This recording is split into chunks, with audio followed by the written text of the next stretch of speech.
గండేపల్లి మండలం సుబ్బయ్యమ్మపేట గ్రామంలో నూతనంగా నిర్మించిన శ్రీ విజయ గణపతి అయ్యప్ప స్వామి సుబ్రహ్మణ్యేశ్వర స్వామి ఆలయ విగ్రహ ప్రతిష్ఠ కార్యక్రమం చింతా ప్రసాద్ శర్మ, పవన్ కుమార్ శర్మల ఆధ్వర్యంలో ఘనంగా నిర్వహించారు. ఈ ప్రతిష్ఠ కార్యక్రమానికి కాకినాడ తెలుగుదేశం పార్టీ జిల్లా అధ్యక్షుడు జ్యోతుల నవీన్, జగ్గంపేట జనసేన పార్టీ ఇన్ఛార్జ్ తుమ్మలపల్లి రమేష్, మాజీ ఎమ్మెల్యే జ్యోతుల చంటిబాబులు పాల్గొని స్వామివార్లను దర్శించుకున్నారు. విఘ్నేశ్వర పూజ, హోమములు, గోదర్శనం, మహాపూర్ణాహుతి, బలిహారణ జరిపించారు. అనంతరం మహా అన్నదాన కార్యక్రమాన్ని నిర్వహించారు.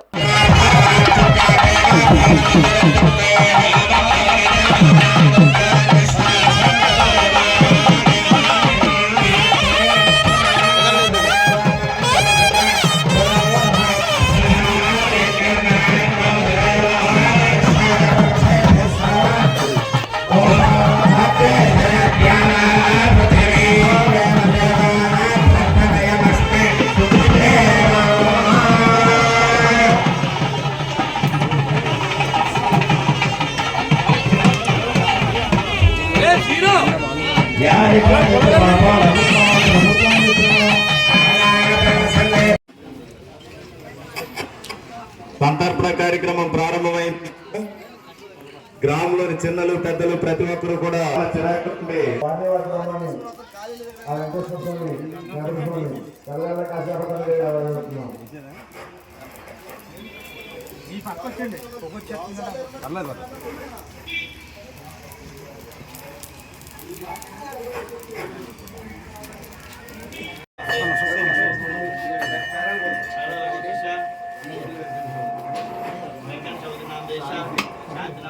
प्रवीण नामदेश, पृथ्वी नामदेश, सागुडुंबश